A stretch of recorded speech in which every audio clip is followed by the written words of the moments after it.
ओम गुरुवे नमः।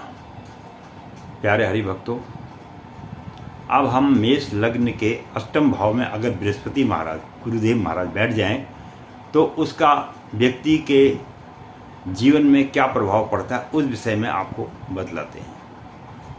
तो अष्टम भाव जो होता है ये किसका भाव है? ये है मृत्यु का भाव। और यहाँ से पुरातत्व यानी जमीन जायदाद का भी भाव देखा जाता है। किसी को गड़ा हुआ धन वगैरह वगैरह कई चीज़ें जो होती हैं पैतृक संपत्ति से जो मिलने का फल होता है वो यहीं से ज्ञान प्राप्त किया जा सकता है। तो यहाँ पर अष्टम भाव में बृहस्पति महाराज अपने मित्र ग्रह मंगल के घर में बैठे होते हैं और गुरु के प्रभाव से व्यवसाय वगैरह में भी उसे अच्छा लाभ मिलता है। और जातक जो भी है जिसकी कुंडली है उसके भाग्य में उन्नति होती है और कभी कभी अबजस भी प्राप्त हो जाता है। जिस प्रकार किसी आदमी को कार्य करने के बाद सराहना किया था तो कई बार उसमें उसको सुननी भी पड़ती है, अबजस भी मिल जाता है।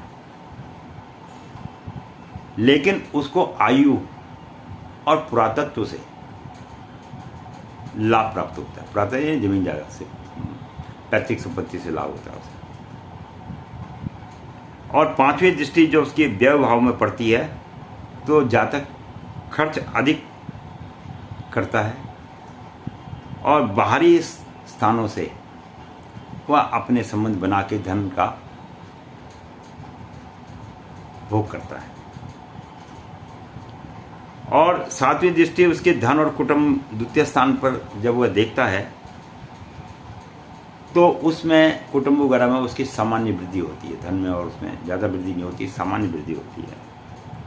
और नवीं उच्च दृष्टि चौथे माता और भूमि के स्थान पर पड़ने से जातक माता, भूमि और मकान का सुख भी प्राप्त कर लेता है, क्योंकि उसकी जो दृष्टि पड़ती है वो माता के स्थान पर पड़ती है। तो इस प्रकार अष्टम भाव में बैठे हुए जातक का मेष लग्न में गुरु का फल मैंने आपको बताया है। मैं पंडित गिरीश तिवारी अपनी वाणी को यहीं पर विश्राम दूंगा।